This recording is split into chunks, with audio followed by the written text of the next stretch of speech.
This is the Cheryl and Larry Talk About podcast. You are listening to episode 5, The Ripple Effect. Leadership begins with you. So good to see you again. It has been a little bit longer, I would say, since we last talked, and I'm going to blame the holidays on that. Even though we're not doing as much as we normally do, it's still busy. True. And I also think too, you can't force things, right? So you Mhm. gotta kind of go with the flow and sometimes you need to take a little break to find the energy to put forward a more authentic and better product out there, I guess you could say too, right? Absolutely. Absolutely. So as we were like honing in on a topic for this conversation, I know like you suggested one that I gravitated towards because I think about this a lot, especially over this past year. And really it's our first, I would say, like meaningful foray into the leadership conversation, right? So Mhm. far we've been focused very much on the self and the individual and our own sort of well-being and how we show up as individuals in the world, whether we're leaders or just, dads and moms and sisters and Mhm. all of those things, right? Right. Um, and what you brought up was the notion that, health leads to wealth and wealth leads to health. Just the Mhm. interconnectedness of these two concepts. And top of mind for me. So I immediately it resonated because I've been thinking about this a lot when I think about my journey over the past year from a personal standpoint. So much of it has been led from this place of, and I talked about this in other conversations we've had, as I get close to the end of a decade, to the new next decade, I start to get a little like, ooh, how are things going? And um how am I aging? And I'm very much driven to be as sort of vital and healthy as possible as I age. And Mhm. so last year I went and like signed up for this one of these sort of medical services where it's much more than what your normal PCP would do. It was like they do all this sort of testing on you and Mhm. a body scan and give you all this data, and they take in your like genetic data and sort of give you all these markers, right, of how you're doing from a health standpoint. And it's like pretty sizable additional out-of-pocket costs a month, but I had it and I was like, hey, this is important to me, so I'm going to invest in my health. And that's when I discovered that some of these markers were really off and like headed Mm. into a really bad place, like an unhealthy place. And I wouldn't have known that had I not invested in my health to understand I was on the wrong path. Traditional medicine treats illness, right? I wasn't yet ill, but I was on the way to Right. becoming ill. And that was the thing that, and I, as someone like was meditating and exercising every day, and I thought eating pretty well. So it was a wake up call for me. Um, and it only would have come from that investment. Now, since then, I've made a lot of changes, and those markers have all been, corrected and are in a Mhm. normal range. But now I'm just like even more deeply interested in Right. the whole world. But anyway, that's just my own personal experience of the interconnectedness of health and wealth. What got you thinking about this topic? Why did you bring it up? Well, I think first leadership is about how do you lead yourself to start, which I think is our initial conversations were about how do we make ourselves the best versions of ourselves to engage with the world, right? And so focusing on kind of the core pillars and principles of life and well-being, you got to start there. How can I be um, a good leader, right? How can I teach about happiness or success if I'm not that myself, right? So I'm not a believer in someone dictating a playbook of something without living it, right? I feel like people connect to things and are driven by things through their connection to whatever that is. And the only way I can connect to someone is if I'm really telling a story that's genuine and authentic and about ourselves. And so I focus always on myself first to ensure that I'm in a good position, right? And Yeah. then now, as I kind of go out and connect with the external environment, I'm setting example, right? Whether I'm literally setting example for my children, whether I'm out there connecting with friends, whether I'm a boss, whether I'm a leader in, head of a company, doesn't matter. I'm leading out there. And so therefore I want to make sure that we are doing our part, whether we're reporting to someone or people are reporting to us, knowing that leadership actually starts at the individual level, right? And so as I thought about what we've talked about recently, we focused on kind of the foundations of health. But the next phase of that, I feel, is all right, well, how are we connecting with our environment, right? We've gone inward. We focus on balancing that part of ourselves. Now, how do we balance the outside, right? What is our driver out there? What are we doing? What examples are we setting as we now have come into a place of good health and well-being? And I think once you now connect with the outside world with that health, that leads to the concept of health leads to wealth, but also the impact that it has on others, right? And I think it's very important that we need to share our stories, and we need to share to those who we impact as leaders in the world, right? We need to do that to impact others so that they can then take it. So kind of creating that ripple effect in an outward way. So I thought the topic of leadership led us here, especially just being, very much in awe of your journey and what you are doing, and considering the climate out there. I mean, I just love how you've listened to yourself so much, and some people would have been very afraid to do what you've done, and you just did it because it felt right, and it wasn't easy, right? We've had those conversations. It wasn't easy, but you have led, and people follow you. People want to hear how you've done it. And so for me, I was thinking that I really would love to hear about your style of leadership. How do you connect with others on a day-to-day basis, and what kind of messages and what kind of principles are you leaving those conversations and those engagements with others, so that people can kind of do that for themselves and take it back and make it their own and share it with the world? It's very kind of you, Larry. Thank you. Very, very kind. Oh, so many things to kind of that you were just talking about that I would love to kind of, pull out and hone in on together. But so many, and especially the topic of authentic leadership, especially of the topic of, what's good for you is likely good for others, right? And so how do you lead in that way, knowing those things, as opposed to having a different set of standards for the people that work for you. But then when you talk about just when you mention sort of my own journey, and definitely it is one that's very much, especially over the years, has been sort of more and more guided by, just this sort of the deep core of what I want to do in life, recognizing and having experienced certain kinds of external success, markers out in the world that should make one feel happy and accomplished. And you realize that those things are fleeting, that those things are external. And in recognizing, having had those experiences, being able to kind of course correct and say, okay, if I'm going to truly be, successful in life, it needs to come from this place within, right? So that's definitely been a guiding, a guiding sort of force for me. But the other thing that I think is, it's not just unique about me. I think there are other people that sort of approach leadership in this way, but I've come to recognize throughout the years, through having conversations and sort of observing other leaders, observing in myself, and almost feeling a little bit embarrassed about this fact, is that I have this this sort of hyper account, this idea of leadership, of being, sort of hyper responsible and hyper accountable.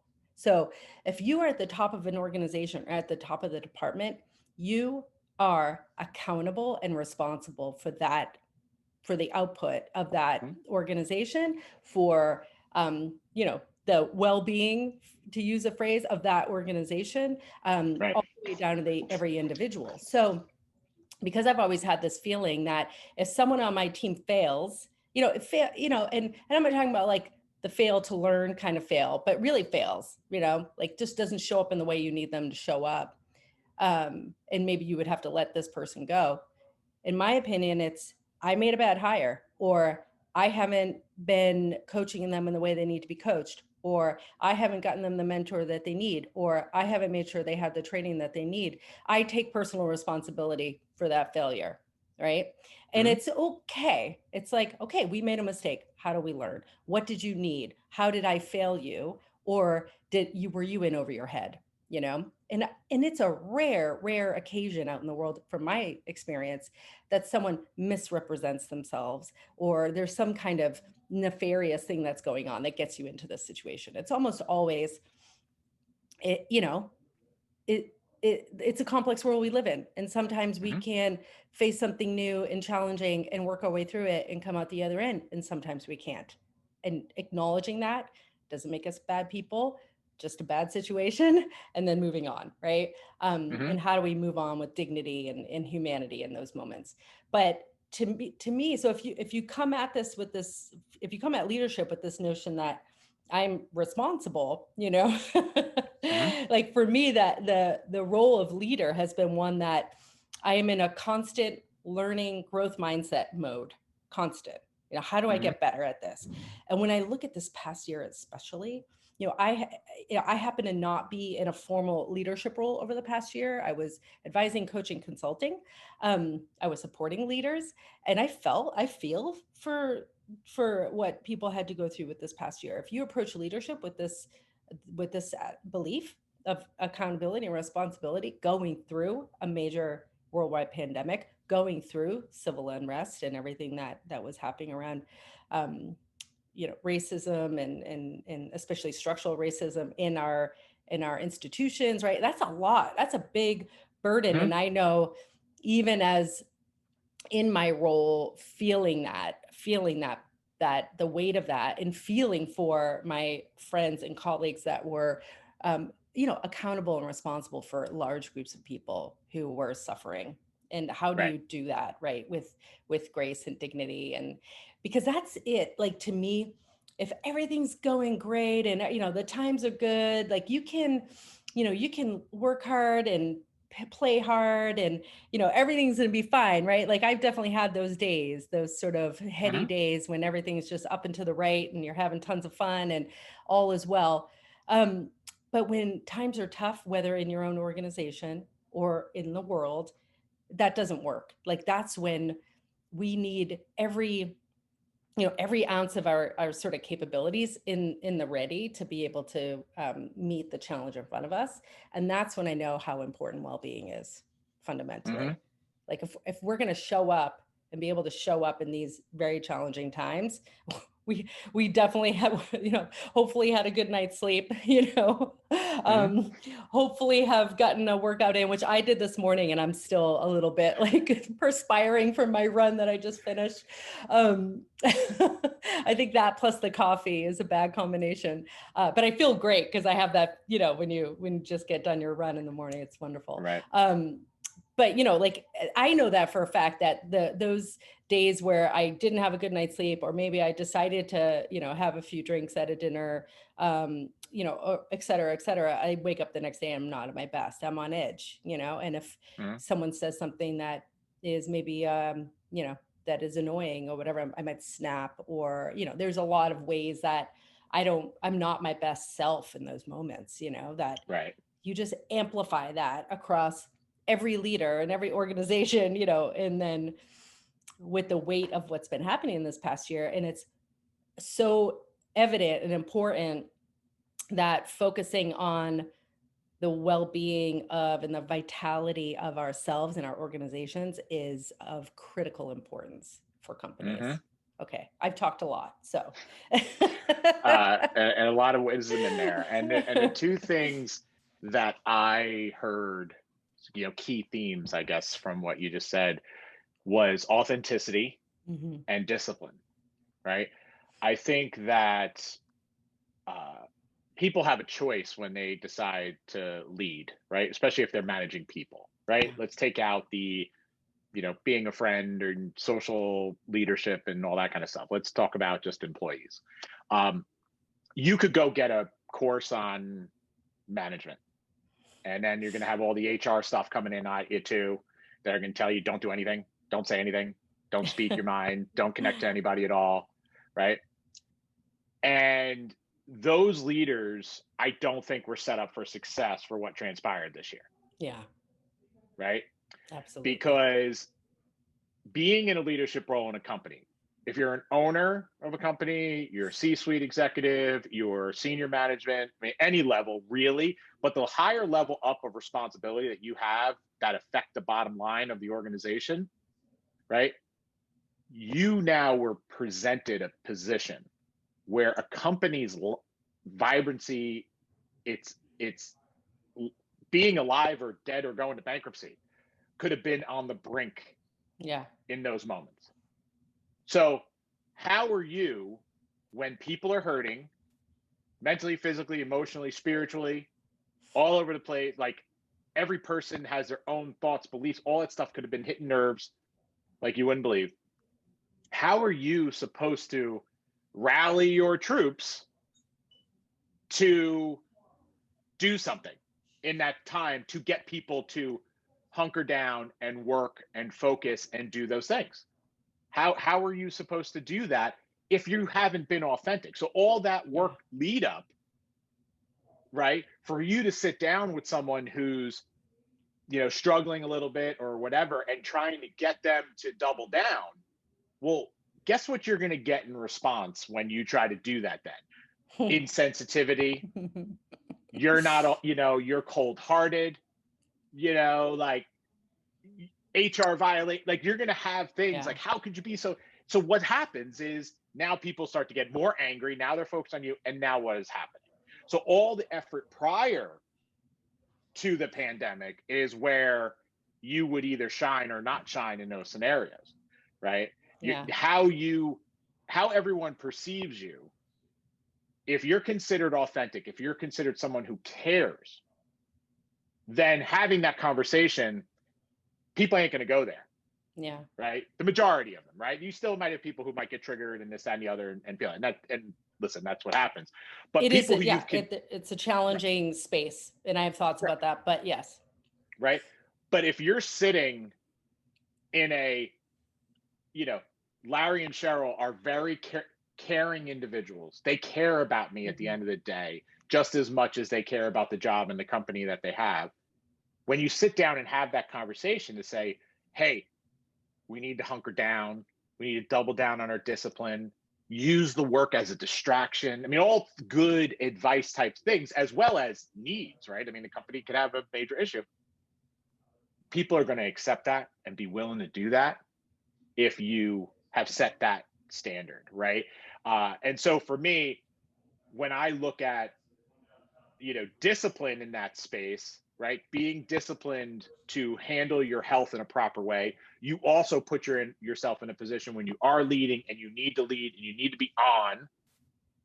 You're not going to react and have as maybe a quick response or get angry or whatever, and not be able to provide a calming, peaceful, we got your back vibe that you want to make sure that people are getting during that time. So it's a combination of being an authentic leader, which is connecting to people, but then also doing your part from a discipline perspective to be able to, when the time is tough, to be able to make people feel like, you know what, I understand where you're coming from. I feel you, and great. Let's do this together, kind of thing. Does that make Yeah. sense? Oh, totally, totally. It was funny. I remember as I was growing in my career as a manager, right? So I started off as a manager, managing a small team, and the team we're growing, um, and as this is when I was at Salesforce, and as the company was growing, I was getting more responsibility. I was finding sort of success in my role, right?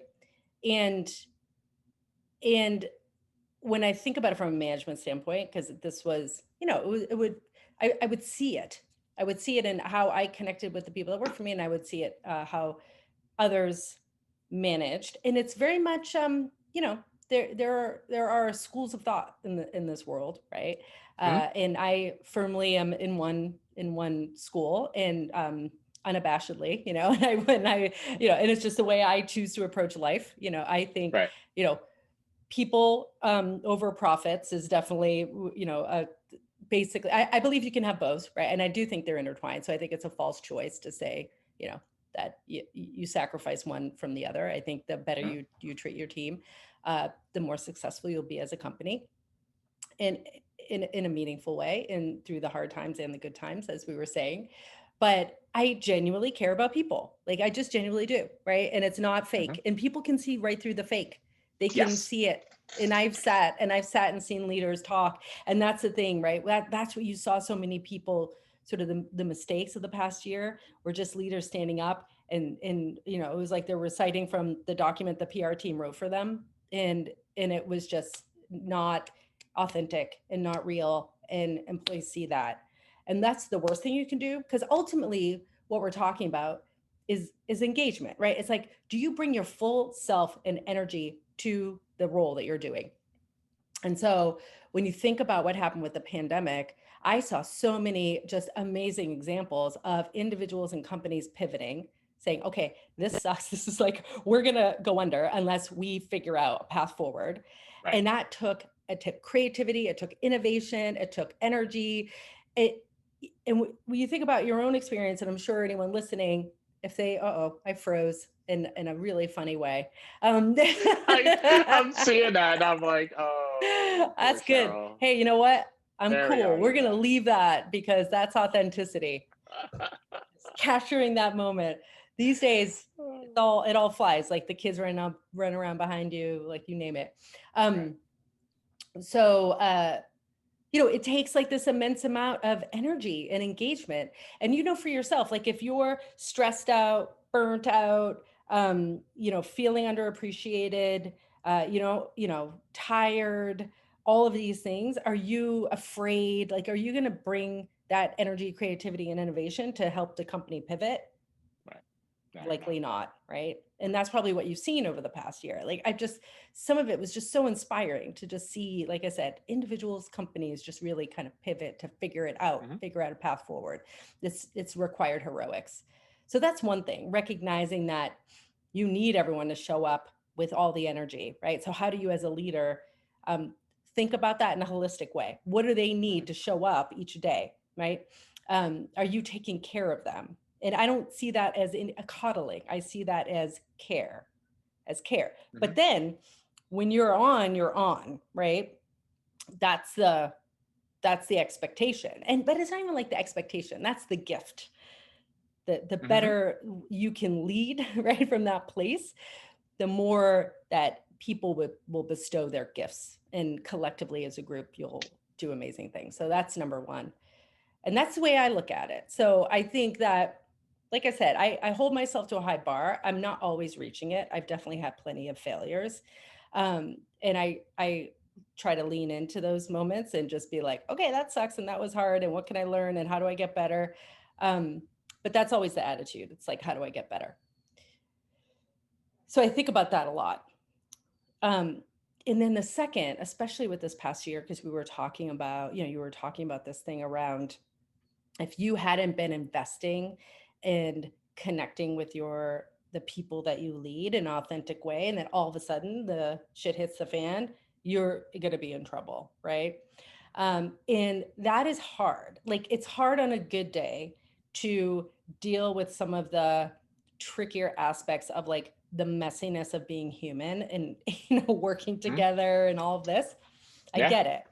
And so one of the tools that I developed for myself that I share with others, especially like new managers who I see anytime there's any kind of tension on their team, they're like so stressed out and they can't sleep and the whole thing. What I do is, when I am sitting across from an individual or individuals who are upset, typically this is the situation for whatever reason, upset with each other, upset with me, upset with the company. Um, I I I think you have to listen. Like, you have to listen, and you have to listen in a way right? You know how this is, especially if they're upset with you. Listen in a way where you're not instantly on the defense. Mm-hmm. And so the way I do that is I envision a bowl in front of me, and I envision them like just putting it all in the bowl. And it's almost like it's just like throw up in the bowl, like that kind of thing. Like if Mm-hmm. you have a lot you got to get out, just get it out, but put it Right. in the bowl. Like I imagine it going in the bowl and not in me or on me, you know? Right.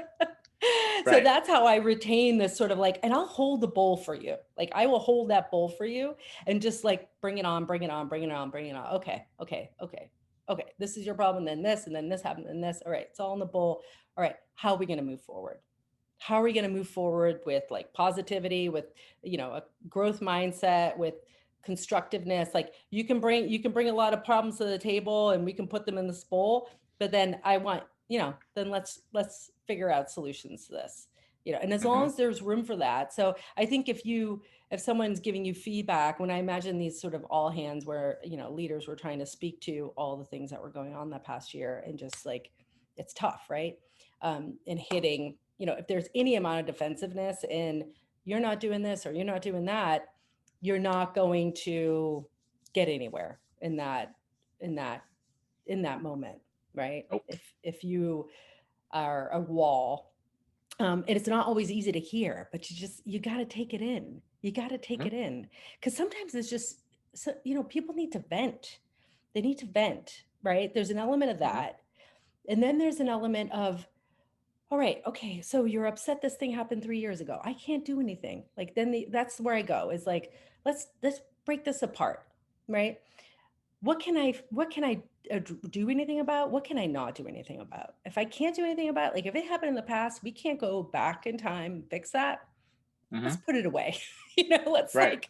let's just like clear out. So, it's interesting. It's some of the tools that I think we've learned as individuals on our journey in well-being and wellness, right? And especially when I think about the power of mindfulness and meditation, um, these are tools that I think there's a way to kind of encourage and inspire without being too prescriptive with your team.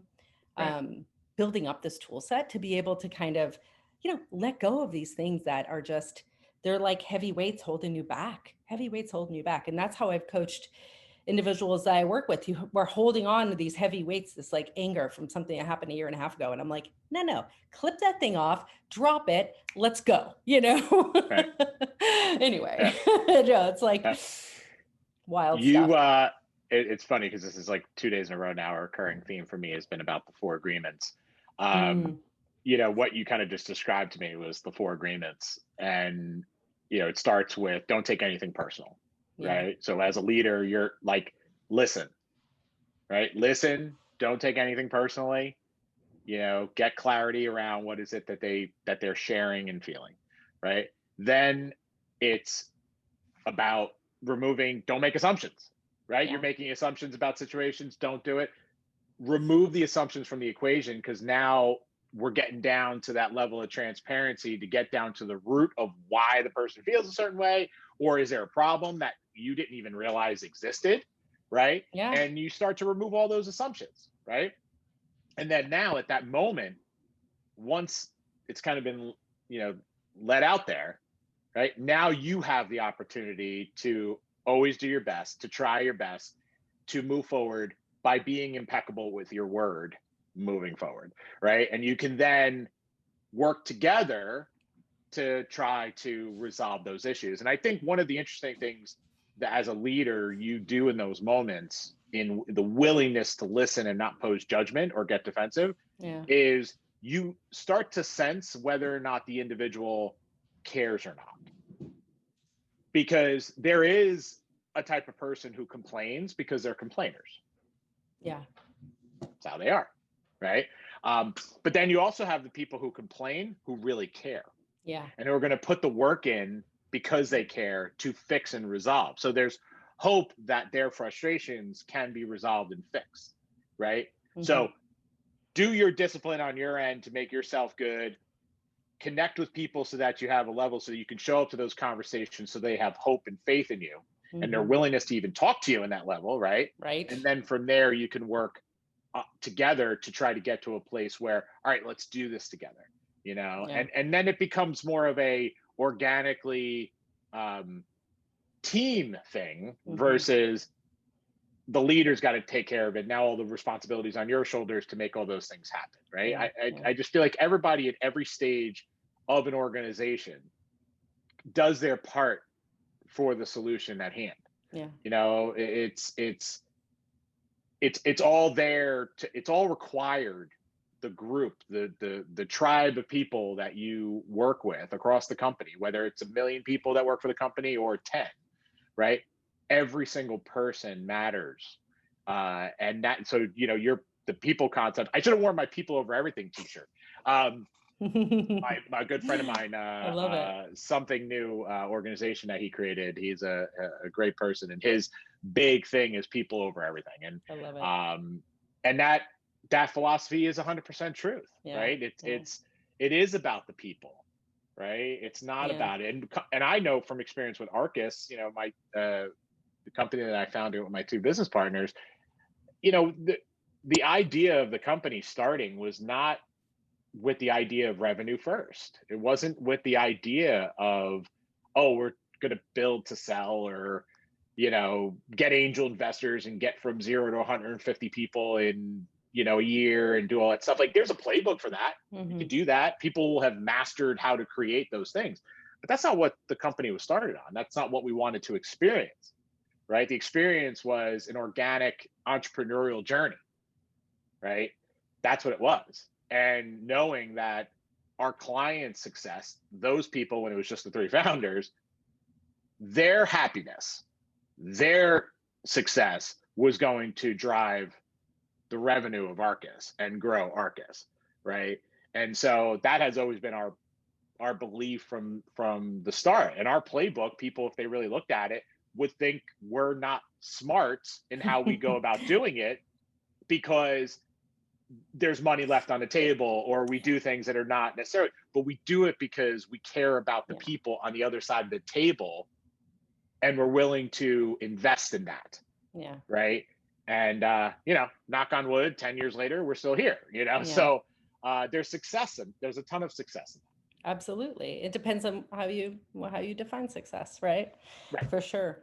It's interesting because I think, and I don't want to, especially in these conversations, I never want to like gloss over how challenging it can be, right? I think organizations are, you're bringing together a bunch of people, and it just, when I see toxic work environments, it's often a result of like just unchecked ego. And I think that it is all like something that we need to learn to understand and appreciate sort of what comes from ego and what comes from, real sort of like intrinsic desire to make an impact, right? As opposed to prove our worthiness, or whatever. And I've definitely seen that in the workplace at various levels, when an individual when their ego is under threat. That's often where you get sort of like behavior that isn't helpful, right? And constructive in moving forward in some way, shape, or form towards whatever you're trying to do as a company or as an individual. And the way I describe like a toxic environment, right, and what it can feel like for people is you're trying to push a boulder up a mountain. Like, that's what your job can feel like. And then along the way, your teammates are off the side throwing rocks at you, or maybe like, putting obstacles in the way, or trying to grab you, or it can really, in a toxic work environment, feel that way. Like that in not only are you not getting feel supported in getting that boulder up over the hill, people are just actually trying to get in your way, Right. Yeah. And very much coming from that place of unchecked ego and those sort of dynamics where if you let that run rampant, people are going to try to undercut each other. And then how is that in service to the well-being of the company, the well-being of the customer, any of these things? It isn't, right? But that's the challenge, is I think that it requires in each and every one of us, and especially leaders, to develop some sort of, some amount of intellectual understanding of the human condition Yes. and a willingness to do work on that. And you Uh-huh. see many sort of like enlightened leaders who understand that and do that work, right? They understand that um, they need to invest in their own development, right? They know they're not fully formed, right? That we're Hmm. always growing and learning, and and and then you need to support that in your team. You need to, like we were talking about, complainers and things like that. Like that often comes from a fixed mindset, right? Someone who's just Hmm. like, oh, this sucks and we can never fix it, like Right. whatever. So for example, like when where I am now, we're very much interview for growth mindset. It's so important. And when I was being interviewed by the founder, it was like, he's like looking for examples of growth mindset in me. Like if I come Mm. into the role like, oh, I know what I'm doing. I've been at this for 2 decades and I've led this and I've done that and da da da. Da. I know everything. Yeah, no. Yeah. That's not the right attitude to have, right? Um, but that's just an example too. As a leader, like, there are things you can do to build, to kind of build and almost like, if you think of it as like a garden. I love the notion of, personally for me, this notion of vitality. When I think of um, what I'm working towards in all the things I'm Hmm. doing right now, it's that, like, because I want to show up for each day and just like, yeah, let's go, Yeah. crush it at work and do all this, like feel great physically, have great conversations with the people I care about, like just all these things. Um, and if I'm going to be able to show up in that way, I need to feel vital. And what does that mean? And I think it's the same for organizations. Like if you're going to show Yes. up for your customer, right? Because almost all of us are doing something in service of a customer that's willing to pay us money for that, then the organization needs to be vital. So it's like an ecosystem, it's a garden. You can use that as a metaphor to think, are you tending towards that garden? Are you watering it? Are you giving it the nutrients it needs? Are you planting the right plants in it? And that could be the metaphor for Mhm. bringing the right people on the team, to make sure, that garden will flourish. Because you could Right. bring in the wrong person and it's like a poison that will infect the team, Right. Right. around Yeah. negativity and things like that. Anyway. Yeah. Now, a couple things that uh, kind of hit me as you were discussing that is the ability to connect to people is the skill that why people get to levels that they are. It's not about a degree. It's none of that. It's not about what you can recite in your memory, you know, or any kind of knowledge accumulation. It's only Yeah. gets you so far, right? There's premiums on information for sure, right? And people at the who have the analytical mind, who could be data scientists, are going to get paid premium. But guess Hmm. what? Data science will, more and more people to do it, the less value it goes on that. But there's no depreciation of the skill to be able to connect to people, Yeah. right? And the only way you can connect with others is through connecting with yourself, Yeah. right? And that is the crucial thing. I mean, I think one of the biggest things out there is you have innovative companies who are willing to try new things, you know, but stay true. And a lot of up and coming companies who start out have this connection, right? Because the founders, most entrepreneurs fail, but the ones who succeed, or at least get off the ground and get going, they have this connection, they have this amazing ability, or they've brought someone in. If they invented something, they bring someone in who can do that Yeah. and can grow it, right? uh, but after that, when the company starts to grow, you kind of lose, a lot of times Yeah. companies lose sight of that, Yeah. right? And then companies that have been around, what they try to do is they just try to follow a playbook of somebody else, right? So I think one of the last points of all of this discussion is, you got to connect with yourself and with others that you lead or you connect with. And I mean, I just think that's a life principle, Mm-hmm. right? Um, you got to be disciplined so that you can get yourself to a place that when, the metaphorical shit hits the fan, you can Yep. handle it, right? That's why we are disciplined. That also frees creativity, right? So that discipline, that structure that you create for yourself frees that creativity. And then at the last piece of the puzzle is make it your own, Yeah. right? So it's like, Authenticity. Yes. right. And that leads back to the authenticity piece, Mhm. right? Tony Robbins says it, success leaves clues, baby, right? Like that's his big thing. Truth. Go see. You don't need to relearn every little detail of how physics got to get to a point of black Yeah. hole science now. You can fast forward. You can listen to how it's been done. But now, once you've gotten that information, you got to make it your own. Yeah. And that's not being, I think, taught to many people in this world. I think our education system is having people show up in a classroom and look up at a teacher or read a book and say, this is truth, blindly accept it, Yeah. right? And so therefore, you have no authentic thought on how you would use it. And so therefore, you have just kind of a marching soldiers type mentality, right? So I think the people who step past it are the ones who shine and grow in life. For me, it happened accidentally, right? Like my ADHD, brain when I was young and, I had brain injuries and stuff like that. I needed to break things down to such simplified ways for me to understand it that I did that. I developed self-awareness because of deficiencies that I had in my system, right? But I also have a growth mindset because I also could have considered myself a victim and I Yeah. could have said, I'm not gonna I'm gonna hit that impossibility wall and I ain't gonna go through it.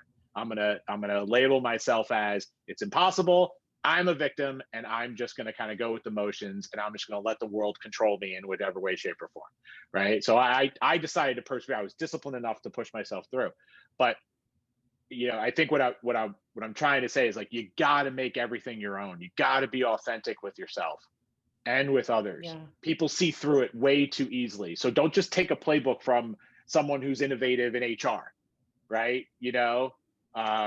Unfortunately, we just lost the Tony Shea, right? I know. So Unfortunately. sad. And his, book on Zappos and the customer service model Yep. is amazing, right? I loved everything that was in there, but you can't just take what he did and just implement it in your company and just think, well, I'm doing it. People over everything, like this is it. No, it's the person on the other side of that customer service call that if they're not authentic, they're not Yeah. it's actually gonna come out worse. The more who focus on customer service people first and don't make it authentic are going to be considered worse than before. Because at least you could just say it was a company line. But later on now, it's like, you're trying to play me over as like you care for me. And now Yeah. you really don't. And you're using that as a tool. How dare you? What kind of soul do you have? Like it's going to backfire if you just take it and just blindly do it. That's my belief. And, so you got to learn, right? And I have a lot to learn. This year has taught me so much. I mean, Arcus, there's so many things I look and I say, oh man, I so wish, I did things differently, Yeah. So, being a man enough, right? A Right. woman enough to say, you know what, I made mistakes and now I'm going to learn from it and I'm going to go forward from there. I'm so glad we touched on this because one of the things I think that sort of is why we connect as individuals is because we both, I think, and I'm not going to speak for, I feel like we both, we've talked about this enough. Like we both never sort of maybe necessarily saw this for ourselves. Like it's not like we were, we were on this path of we're going to go to the best schools and then go become a McKinsey consultant and like follow this sort of path to executive leadership. Neither one of us had that experience, but found ourselves in this place and in this path and in this opportunity. And I think for me, like when I see, especially as I'm coaching, other sort of female engineers who, are like, hey, I want to be CTO. Like, I would love there to be more female CTOs, right? Because I was on a CTO panel a couple months ago, and I was the only woman, of course. I would love there to be more. And I know, like, there's so much capability. It's like, I see, oh my God, you could do my job like a million times over, right? It's just so much of it is sometimes this belief that you have to follow this path. And if you're not on that particular path, you're never going to get there. So there's that, busting that myth. But then the other is or it's like, oh, but maybe I should go get my master's, or maybe I should do this, or maybe I should do that. You know everything you need to know, because here's the reality is, in a leadership role, you're hiring people who have that skill set, right? That's part of becoming a leader, is letting go of knowing everything and having all the answers, right? So that, busting that myth that, oh, there's just one more thing you need to kind of get into your tool belt in order for you to be worthy of the role. And then 3, what all those things that you talked about, what really matters is the authentic understanding of what motivates you, and then the ability to connect with others and caring about understanding what motivates them. And then trying to find, like, can we find a way to click these things in together to create a team, to create a business, and to make an impact in the world, right? Like, if you can, that's leadership. It's not the degrees, and it's not these experiences. It's so fun. So this morning, and I know we have to end soon because we both have places to go, but you'll appreciate this. So I was listening to one of the MDs that I like to listen to podcast wise, who focuses on longevity and all that space, fasting, etc. And he was interviewing Sam Harris. So that's Dr. Peter Attia. And then he was in more of a discussion with Sam Harris, who wrote the book Waking Up, which I'm a huge fan of, who talks a lot about mindfulness and Vipassana and all that. And because I'm like really into this notion of longevity, and recently read the book Lifespan, and that is Dr. David Sinclair. He's a researcher. And there's this belief with the way the research is going that we could, like my daughter, by the time she's older, the average lifespan will be 120 years. But Sam brings up this important thing in the conversation, and Peter, like, it came up in the conversation together. And I think about this a lot, because a lot of the times when they talk about living to this point, a lot of people's reaction is like, oh, like, why would I want that? Which is mind-blowing to me, right? Because, like, if you aren't developing these sort of the tools, and literally it's tools, like, to me, it's a understanding, like an intellectual understanding of the human condition, building the tools, having the discipline to practice those tools on a daily basis. Right. If you aren't doing that, you are likely leading a miserable life. And then why would you want to double the length of that miserable life? So I love this sort of interconnectivity too of longevity and mindfulness, and that the sort of that the notion of vitality that's mind, body, soul. Like, and if you're not investing in that, in all 3 of those dimensions, like, to what end, right? Anyway, maybe we could talk about that next time, because I'm with you on that. I mean, I am a believer, and I know, people would be like, wow, really? That's a bold statement. The United States, the medical community is very good at keeping people alive. But that doesn't mean that they're living a good life, that they're vibrant. Yeah. Right. Most people are suffering mentally, physically, spiritually, emotionally, got chronic diseases that plague them from the time that they're 20 years old. And I'm, I'm right now just finishing, I think my route of gut health, the prospect of living to 120 sounds awesome, but I want to be vibrant. Yes, exactly. Like, As do I. I want to be able to experience and do things physically, and I'm doing things physically that I couldn't do 20 years ago, which is, it took discipline, it took effort, it took focus on my inside, right? The internal. And all that effort, all that time over the last 10, 15 years is now manifesting itself in the external, right? And those opportunities, those things, right? So we're so dependent on our environments. Like, we can't live without nature, right? It's how we're connecting internally and externally. And when you do that, you're going to authentically share yourself out to the world. Yes. And I think that, kind of summarizing it all, I think that's the key thing, right? Being authentic.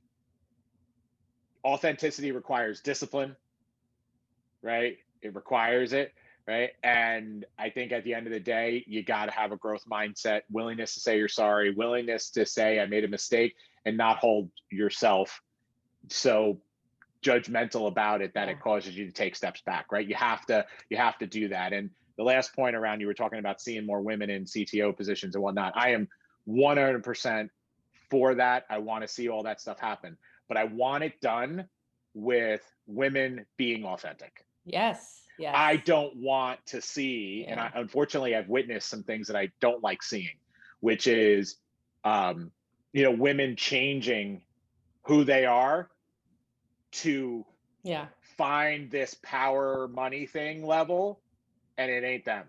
And what ends up happening is they get too masculine, right? All of us have masculinity and femininity, right? We have to have balance, right? I want the authentic woman of all that she encompasses to bring that to companies, because then I think it'll be transformational. That's the leadership that we need. Right. All right. Well, and listen, you are that example. So I know we got to end. So this is great. I'm excited about this conversation.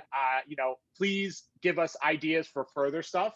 This starts to dabble a little more in the career and path and away from the health and wellness necessarily, but it's all integrated. So happy to talk more about these topics and whatnot kind of go forward. So I'm sure I'll talk to you, but I hope you have a wonderful, Merry Christmas, holidays, and all that. We celebrate New Year's and all that stuff, and on to a better 2021, because this will be the last podcast of the year. Absolutely. Right back at you. Have a good next couple of weeks, and I'm excited for 2021, as I'm sure everyone is.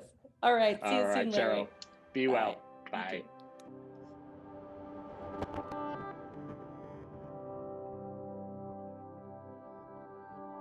You too.